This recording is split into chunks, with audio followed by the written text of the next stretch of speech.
अनुमान cloud mining क्या होता था कि ये एक स्कैम था, 70,000 रुपए के हम लॉस में आ गए।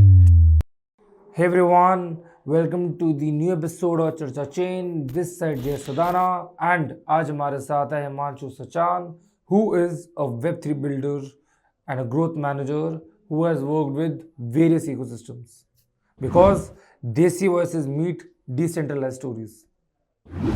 तो हिमांशु कैसे हो आप? यार मैं तो बहुत अच्छा हूँ। Very good. ओके सो यार सबसे पहला क्वेश्चन है यार, आपकी Web3 जर्नी कहाँ से स्टार्ट हुई? पहले ग्रोथ आया या प्रोडक्ट?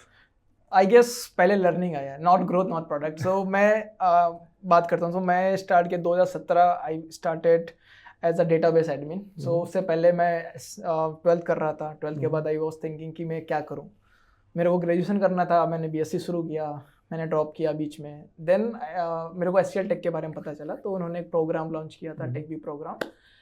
सो मैंने उसका एग्ज़ाम दिया, I got selected. Top 100 student में सिलेक्शन हुआ। एंड 2017 से मैंने एज अ टेक बैकग्राउंड से एससीएल के साथ काम करना स्टार्ट किया। और उसके बाद मेरे 2018 के बाद आसपास, मतलब 1 साल बाद, मेरे को बिटकॉइन क्रिप्टो के बारे में पहली बार पता चला। ठीक है, उस समय कॉन्सेप्ट था बड़ा फेमस क्लाउड माइनिंग का। तो उसमें माइनिंग होती थी, तो देयर इज अ प्रोडक्ट जो क्लाउड माइनिंग कराते थे। नो, क्लाउड माइनिंग में क्या होता था कि आप कुछ टोकन्स आपको देने होते थे, उसके अगेंस्ट में आपको कुछ टोकन्स मिलते थे। वो ऑटोमेटिक माइनिंग होता था, आपको पैसे मिलते थे। तो मैंने क्लाउड माइनिंग से पहला स्टार्ट किया। तो जो कॉस्ट थी वो था 70,000। अब मेरे पास पैसे थे नहीं, तो मैं और मेरे एक दोस्त ने मिलकर एक क्रेडिट कार्ड बनाया था, उसने नया नया। तो हमने उसका क्रेडिट कार्ड यूज़ किया, 70,000 रुपये निकाले और क्लाउड माइनिंग में डाल दिए। तो अनुमान क्लाउड माइनिंग में क्या होता था कि ये एक स्कैम था, उस समय का बहुत बड़ा स्कैम था। उसमें क्या होता था कि प्रोडक्ट क्या होता था, वो पहली पेमेंट देता था, दूसरी पेमेंट देता था, उसके बाद वो बंद हो जाता था। हमारे केस में उल्टा हो गया। हमारी पहली पेमेंट ही पॉस हो गई। तो हमने क्लाउड माइनिंग शुरू किया, 70,000 रुपये खर्च किए, क्लाउड माइनिंग स्टार्ट किया। And with in a year मेरे को पता चला कि स्कैम है, 70,000 रुपये के हम लॉस में आ गए। ठीक है, नाउ आई हैव टू पे दैट गाय। तो मैंने वो पूरा 70,000 रुपये अपनी पॉकेट से पे किया। Over a period of time थोड़ा थोड़ा कर करके उसको मैंने पे किया। क्योंकि स्टार्टिंग मैंने ये डिसाइड किया था कि अगर प्रॉफिट आएगा तो शेयर करेंगे, लेकिन जब लॉस हुआ तो फिर मैंने पूरा शेयर किया। तो दैट वाज द केस। तो वहाँ पे ये हुआ। तो हमने ऐसे क्लाउड माइनिंग से स्टार्ट किया, मैंने सीखा। फिर उसके बाद मैं लर्निंग स्टार्ट की, मुझे पता करना था कि बिटकॉइन क्या होता है, क्रिप्टो क्या होता है। तो सेकेंडली फेज में मैंने ट्रेडिंग स्टार्ट किया। मैं क्रिप्टो माइनिंग से स्टार्ट किया। लूना पे मैं एंटर किया। एंड मैं लूना बहुत हैवीली बिड कर रहा था। मैं सेल कर रहा था लोगों को लूना। मैंने सोलाना खरीदा $0.5 के आसपास, फिर मैं $250 पे बेचा, which is high profits. Luna पे मैंने बिडिंग किया, मैंने बहुत सारा पैसा लूना पे लगा दिया। अप्रॉक्सीमेटली 2.5 lakhs के आसपास मेरा लूना इन्वेस्टमेंट था। एंड सडनली एक लूना का क्रैश आया, यूएसडी ड्रॉप हुआ, and with in a day that 2.5 lakh become zero. So that was a crash that I have seen. उसमें तो कुछ वो रिफंड आया, मतलब ज़्यादा नहीं, $100-200 हमको वापस मिले। तो that was the second loss that I did. तो मैंने इसके बाद रिसर्च करना शुरू किया। 2020 के आसपास आई वॉज थिंकिंग, मेरे सारे दोस्त जो थे वो सब स्विच कर रहे थे, कैरियर स्विच कर रहे थे, जॉब स्विच कर रहे थे। तो इंस्टेड ऑफ कैरियर स्विच मैंने इंस्टेड ऑफ जॉब स्विच मैंने कैरियर स्विच कर लिया। और मैं डेवलपमेंट से मैं पहुंच गया मार्केटिंग पे। मैंने ब्लॉकटिंग करके कंपनी थी, वो ज्वाइन की। And I started there. 1 महीने काम किया, छोड़ दिया। फिर मैंने अस्वा लैब ज्वाइन किया, वहाँ पे खुद से काम किया ग्रोथ मार्केटिंग मैनेजर की रोल पे। फिर मैं वॉटॉकिस गया, वहाँ मार्केटिंग हेड बना। फिर ब्लॉकऑन ज्वाइन किया, वहाँ पर मैंने कुछ दिन काम किया। तो दैट्स लाइक स्टोरी कि मेरा स्टोरी था learning by doing things and failing on those parts, और फिर सीखना। और सीखने के बाद मेरे को और सीखना। तो मैंने लर्निंग रीलर्निंग अनलर्निंग के कॉन्सेप्ट पे मैंने काम किया और बहुत कुछ सीखा। मैंने बहुत मिस्टेक्स की, मुझे सीखा, and that's why I started my journey. और अब मैं वापस से प्रोडक्ट पे घुसा हूँ। तो मैं ग्रोथ से अब प्रोडक्ट पे आया हूँ। तो लर्निंग आया, ग्रोथ आया, now I am the product side. तो that was my an average journey जो स्टार्ट की मैंने यहाँ तक आने के लिए। like that's quite very cool journey, I'll say. So next I'd like to ask, like, chain influence का आइडिया कहाँ से आया? हाँ, तो वो चेन इन्फ्लुएंस का idea was not a new idea मेरा। तो मेरा एक बहुत पुराना आइडिया था। मैं बहुत सारी चीज़ों पर काम कर रहा था। तो चेन इन्फ्लुएंस से पहले वो बिटमाइन ब्रीफ करके कंपनी थी, उससे पहले वो फिनक्रिप्टो नाम से थी। तो पहले वो फिनक्रिप्टो थी, फिर हमने उसको चेंज कर बिटमाइन ब्रीफ किया, फिर उसको चेंज करके चेन इन्फ्लुएंस किया। नो, आइडिया कैसे आया? आइडिया से आया कि मैं मार्केटिंग में काफ़ी 4 साल से हूँ। And I have seen one of the biggest gap in the industry कि बहुत सारे Web3 प्रोडक्ट्स हैं जो आजकल मार्केट में हैं। Now the biggest problem that they are facing कि उनके पास यूज़र्स नहीं है। ऑथेंटिक यूज़र्स की बात करें, रियल यूज़र्स की बात करें तो वो नहीं है। हर जगह पर आपको बॉट यूजर मिलता है, इनएक्टिव यूजर मिलता है, या यूजर्स मिलता है जो फार्मिंग करके आता है। तो एक ये बड़ा चैलेंज है कि आपके पास प्रोडक्ट तो अच्छा है लेकिन यूजर्स नहीं है। अगर यूजर्स है भी तो वो इंगेजिंग नहीं है। तो हम इस प्रॉब्लम को सॉल्व करने के लिए हमने चेन इन्फ्लुएंस का डेवलपमेंट स्टार्ट किया। और चेन इन्फ्लुएंस का concept is very simple, we want to become your growth partners. Growth partner in the sense कि हम आपको वो सब कुछ प्रोवाइड करेंगे जो एक प्रोडक्ट को चाहिए होता है, विच इंक्लूड आपको डेवलपमेंट सपोर्ट चाहिए, विल गिव यू। आपको मार्केटिंग सपोर्ट चाहिए, विल गिव यू। आपको ग्रोथ चाहिए, मतलब एक्सपेंशन चाहिए, पार्टनरशिप चाहिए, आपको BDS सर्विस चाहिए, आपको सजेशन चाहिए, आपको फीडबैक चाहिए, आपको इन्वेस्टमेंट चाहिए, तो will try to help you out in all this streams. Now as a alone I can't do it, so we have a team. हमारे पास में पीपल हैं जिनके पास में इंडस्ट्री एक्सपीरियंस है, डेवलपर्स हैं जिन्होंने पहले किया है काम, हमारे पास में KOLs हैं जो अभी भी कर रहे हैं, हमारे पास वो लोग हैं जिन्होंने एक्चुअली किया है, जिन्होंने एक्चुअली ग्रोथ अचीव की है। हम उनके साथ काम करते हैं, उनके साथ ब्रेनस्टॉर्मिंग करते हैं और उसके बाद हम प्रोडक्ट को सजेशन देते हैं कि आप ऐसे करो या इसको ऐसे करो। तो ऐसे चेन इन्फ्लुएंस हमने स्टार्ट किया। दो अभी ये अधूरा प्रोडक्ट है, अभी भी हम बहुत कुछ सोच रहे हैं कि क्या कर सकते हैं, अभी वी आर फिगरिंग आउट कि क्या क्या प्रॉब्लम्स और हो सकती है इंडस्ट्री के अंदर और उसको हम कैसे इवॉल्व कर सकते हैं। हमारा मेन फोकस यही है कि भाई हम स्टार्टअप को वो दें जो एक्चुअली में उनको नहीं मिल पा रहा है, ठीक है। और इंडियन इकोसिस्टम के अंदर अभी भी बहुत सारे स्टार्टअप्स हैं जो बिल्ड हो रहे हैं, बट उनको वो एक्सपेंशन राइट टाइम पे सही एडवाइस नहीं मिल पाती है। तो we want to be that partner जो आपका ग्रोथ जीरो से लेकर हीरो तक लेके जाए। तो that's what we are doing with chain influence. Okay, so मेरा नेक्स्ट क्वेश्चन है कि like growth in Web3 is very different from Web2। सो अपने एक्सपीरियंस से like what's the biggest difference you have feel?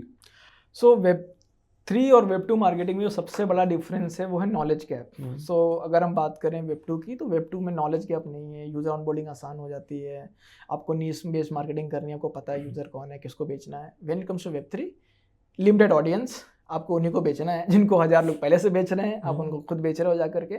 Secondly, अगर आप Web2 के बंदों को Web3 में लाना चाहते हो, अगेन नॉलेज बैरियर, आपको सिखाना पड़ेगा। सिखाने से लेकर के कन्वर्ट करने तक, अगेन आप जब तक सिखाओगे कन्वर्ट करोगे तब तक आपका 100 से वो 10 यूजर बचता है, विच इज़ अगेन एक कॉस्ट ऑफ एक्विजिशन भी वेरी टफ हो जाती है। तो इसलिए growth on Web3 is little tougher than Web2 because market size छोटा है, नॉलेज बैरियर है, प्लस आपको ग्रोथ करने के लिए ज़्यादा एफर्ट्स डालने पड़ते हैं। लेकिन ये आने वाले समय में कम होगा क्योंकि प्रोडक्ट्स काम कर रहे हैं। हम अभी अकाउंट एब्स्ट्रैक्शन की बात करते हैं, हम गूगल ऑथेंटिकेशन बेस्ड लॉगिन की बात करते हैं, हम ईज ऑफ एक्सेस की बात करते हैं। तो हम बहुत चीज़ें ऐसी Web3 में कर रहे हैं which will ease the onboarding और जिससे हमारा ग्रोथ और एक्सपेंशन बढ़ जाएगा Web3 का। ओके, सो लाइक आपने लाइक बहुत सारे इकोसिस्टम्स के साथ काम किया हुआ है। So what's the growth style you have feel in all the ecosystems? देखो यार, हर इकोसिस्टम का अलग अलग होता है, डिपेंड करता है कि इकोसिस्टम क्या है, और ऑल्सो इट डिपेंड्स कि यार वो इकोसिस्टम कैसा है। मतलब वो ब्लॉकचेन बेस्ड इकोसिस्टम है, वो DeFi बेस्ड इकोसिस्टम है, वो DAOs है, NFTs है। तो इकोसिस्टम तो डिफरेंट होता रहता है। और इवन ये भी डिपेंड करता है कि हवा किसकी चल रही है। जैसे कि कुछ साल पहले तक हम NFT की बात बहुत करते थे, उससे पहले हम टोकन की बात करते थे, हम मीम की बात करते थे, अभी हम AI की बहुत बात करते हैं, फिर RWA फेमस हो गया। तो इकोसिस्टम बदलते रहते हैं और जिसकी हवा चलती है वो ज़्यादा बढ़ने लगता है, ठीक है। तो एक तो ये भी डिपेंडेंट है, तो इकोसिस्टम ग्रोथ आपकी डिपेंडेंट होती है कि हवा किसकी चल रही है। सेकेंडली, कहाँ पे इन्वेस्टमेंट ज़्यादा आ रही है, जिसकी जहाँ पे इन्वेस्टमेंट ज़्यादा आ रही होगी वो ग्रोथ जल्दी हो जाएगा, क्योंकि पैसे बर्न जितना करोगे यूजर एक्विजिशन उतना ज़्यादा जल्दी हो जाएगा, तो अब कर लोगे। लेकिन आई गेस मेरे हिसाब से जो रियल ग्रोथ है वो ये है कि आपका प्रोडक्ट अच्छा होना चाहिए, यूज़र के लिए यूज़फुल होना चाहिए, और वो स्लो ऑर्गेनिक ग्रोथ होनी चाहिए। और मैं मोस्टली ऑर्गेनिक ग्रोथ पे भरोसा रखता हूँ। मैंने जितने भी प्रोडक्ट्स पे काम किया है, मैं भी ये प्रेफर करता हूँ कि मेरी जो कॉस्ट ऑफ एक्विजिशन है वो $1 से कम की हो, ताकि मैं प्रोडक्ट को ज़्यादा बड़ा कर सकूँ, बूट स्ट्रैप प्रोडक्ट बना सकूँ, मैं ऐसा प्रोडक्ट बिल्ड कर सकूँ जिसमें मेरे को फंड लेने के लिए मैं अगर चाहूँ तो इन्वेस्टर खुद आके बोले कि भाई हाँ मैं फंड दे सकता हूँ तुमको। So this is my strategy, ठीक है। और यही मैंने इकोसिस्टम से सीखा है। कुछ इकोसिस्टम मुझे अच्छे भी लगते हैं, जैसे कि सोलाना इकोसिस्टम है, I like the ecosystem. TON का इकोसिस्टम है, मुझे अच्छा लगता है। उन्होंने जो ग्रोथ स्ट्रेटजी अप्लाई की वो बहुत अच्छी है। टॉन ने अप्लाई किया कि भाई हमको Web2 वाले यूजर्स को Web3 पे लाना है, तो वो टैप गेम लेकर के आए।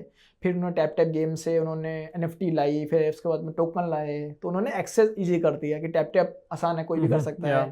फिर NFT सिखाया भी कि कैसे करते हैं, फिर उन्होंने टोकन लाए, तो वो भी तो उन्होंने आसान कर दिया, ठीक है, कोई भी एक नूब आदमी भी यूज़ कर सकता है। तो वो ऑनबोर्डिंग स्ट्रेटजी मेरे को बहुत अच्छी लगी। उन्होंने बहुत मिलियंस ऑफ यूजर्स ऑनबोर्ड किए। सोलाना की अगर बात करो तो सोलाना ने अकाउंट एब्स्ट्रैक्शन लेकर के आए, एक अच्छा UI UX लेकर के आए कि भाई आपको UI UX अच्छा लगे। उससे पहले अगर आप 2017-18 की बात करोगे ना, उस समय आपको UI UX इतना खराब मिलता था कि आप यूज़ भी नहीं करोगे Web3 प्रोडक्ट्स। अभी के UI UX अच्छे होने लगे हैं, तो UI UX पे लोगों ने काम किया, अकाउंट एब्स्ट्रैक्शन पे काम किया। तो ग्रोथ स्ट्रेटजी ऐसे ही काम करती है कि भाई आपको वो देना पड़ेगा जो यूजर डिमांड्स कर रहा है और यूजर को कितना आसान लग रहा है, ठीक है।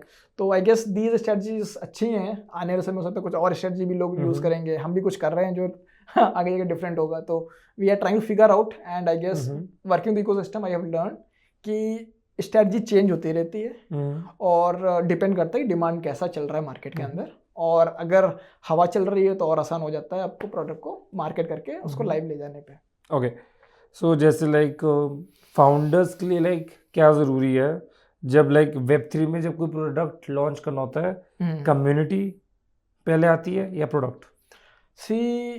ये एक बहुत ही टेक्निकल मतलब एक बहुत ही ऐसा क्वेश्चन है ना जो लोग सोचते नहीं है कि कैसे करें। मतलब तो मेरे हिसाब से देखो, अगर एज अ Web3 फाउंडर मैं बात करूँ तो product should be your first priority, community will come if your product is good, ठीक है।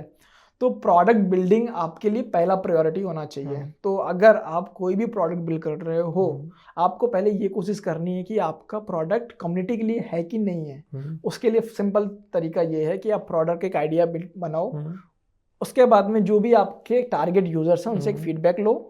फीडबैक लेने के बाद में उनसे बोलो कि भाई उसके बाद में सेकंड राउंड ऑफ फीडबैक जिसमें आप उनसे बोलो कि प्रोडक्ट का ये MVP, ये सोल्यूशन हम ला रहे हैं, क्या आपको अच्छे लग रहे हैं। जो फीडबैक अगर आपको मिलता है तो आप एक MVP बनाओ, उन्हीं सर्टेन सेट ऑफ पीपल के साथ उस प्रोडक्ट को टेस्ट करो और अगर उनको ये पसंद आ रहा है तो उसको स्केल करो और उसके बाद आप कम्युनिटी बिल्ड करना शुरू करो। This is the best way of doing things.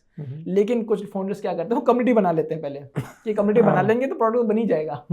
लेकिन क्या पता वो कम्युनिटी जो आपने बनाई है वो आपका प्रोडक्ट पसंद ही ना कर रही हो, उनको मजा ही ना आ रहा हो, तो कम्युनिटी बना के आप क्या करोगे, कुछ नहीं कर सकते ना। तो प्रोडक्ट फर्स्ट अप्रोच होनी चाहिए, community will follow if you have a right product. So that's my opinion, and I guess if people follow it, they will succeed.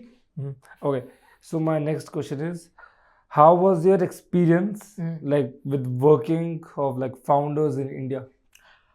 Not very good. So I have worked with a lot of founders and I worked with a lot of companies. The biggest issues I have found in Web3 companies in India कि पहले तो founders को ये लगता है कि उनको सब पता है। तो एक ये बड़ा चैलेंज है कि अगर आपको ये लगता है आपको सब पता है, आप ये सोच चाहते हो कि यार मेरी टीम को हम पावर ना दें और हम बोलें मैं जो डिसाइड करूँगा वही होगा, तो आप कभी ग्रो नहीं कर सकते हो। तो एक तो ये बड़ा चैलेंज है कि आपको सब पता नहीं है। अगर आप फाउंडर हो तो आपको ये सोचना पड़ेगा कि आपको सब नहीं पता है। You have to give access to your team, क्योंकि टीम को पता है, उन्होंने काम किया है, ठीक है। तो एक ये बड़ा चैलेंज है। सेकंड जो बड़ा चैलेंज मेरे को लगा यहाँ पर वो ये कि प्रोडक्ट चेंज करते रहते हैं। प्रोडक्ट में कभी ये कर दो, कभी ये कर दो, कभी ये कर दो। फीडबैक लूप नहीं है, फीडबैक कोई नहीं ले रहा है। प्रोडक्ट बना दो क्योंकि हमको अच्छा लग रहा है, प्रोडक्ट बना दो। तो फाउंडर्स का एक ये भी अटेंशन बहुत बड़ा प्रॉब्लम है कि ना उनको ये लगता है कि ये प्रोडक्ट ना मेरे को अच्छा लग रहा है ना तो मैं बना देता हूँ, भले वो ऑडियंस उसको यूज करे या ना करे। तो मैंने ये काफ़ी प्रॉब्लम फेस की। मैं कुछ फाउंडर्स के साथ काम किया तो उन्होंने प्रोडक्ट बिल्ड कर लिए, उसके बाद उसमें ऑडियंस नहीं आई उसमें यूजर्स नहीं आए, तो वो बोलते हैं कि यार ये प्रोडक्ट तो हमने बना लिया है, क्यों नहीं ला पा रहे हो।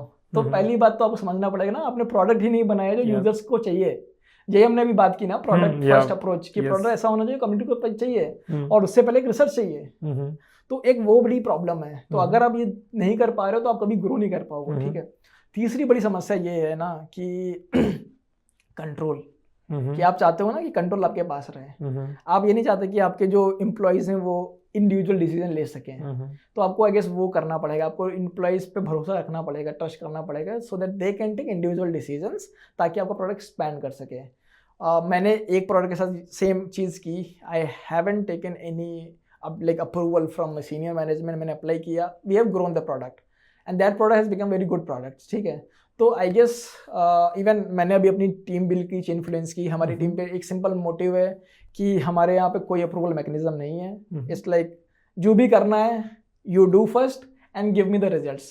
I am focused more on KPIs and results. आप हमको KPI results लाके दो, मेरे को कोई फर्क नहीं पड़ता है दिन में 12 घंटे काम कर रहे हो, 5 घंटे काम कर रहे हो, 2 घंटे काम कर रहे हो या काम नहीं कर रहे हो. At the end of the day, if you give me the results, you are a good employee for me. ठीक है. Also, अगर आपको ये लग रहा है कि मैं आपको कहीं पे रोक रहा हूँ तो आप मेरे को बताओ. तो मैंने अपनी टीम ऐसे बनाई है कि भाई everybody is their own boss. They can decide what they have to do. And they are giving me good results. And with this we will scale.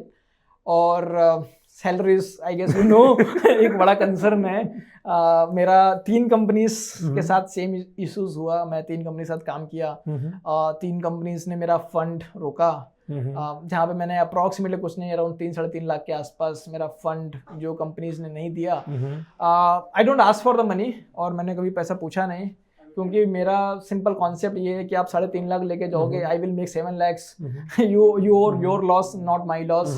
So I am good at making money, I can make more money. So you take my money, I don't care.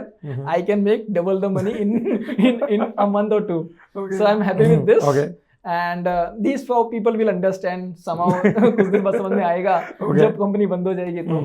Okay. So now it's time for a quick rapid fire round. So my first question is, Web3 में सबसे underrated growth hack क्या है? Underrated growth hack.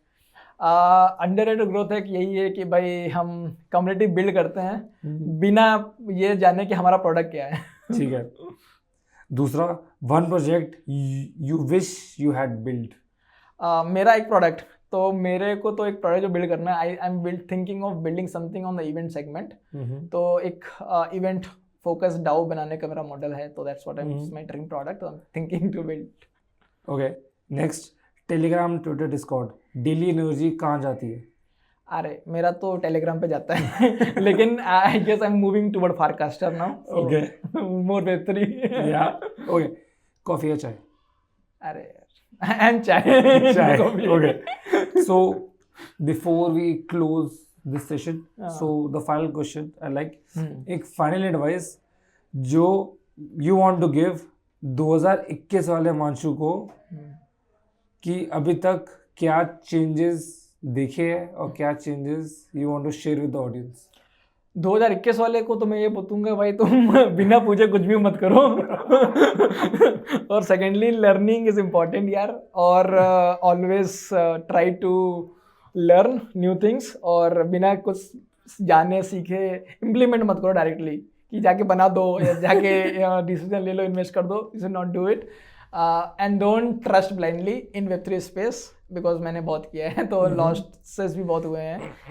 तो trust blindly नहीं करना है किसी के ऊपर भी, चाहे वो फाउंडर हो, चाहे वो कोई भी आपका दोस्त हो, किसी के साथ में कोई ट्रस्ट फैक्टर नहीं रखना है. और लास्ट चीज़ ये है कि भाई इन्वेस्टमेंट करो. जितना जल्दी इन्वेस्टमेंट कर सकते हो उतनी जल्दी इन्वेस्टमेंट करो, उसको ग्रो करो, ताकि आगे जाकर आप भी 10x 20x कमा करके OG बन सको. Okay. So thank you so much for being here for today's session, and it was lovely, like getting so much knowledge. So thank you so much. Thank you, and love to talk again in done.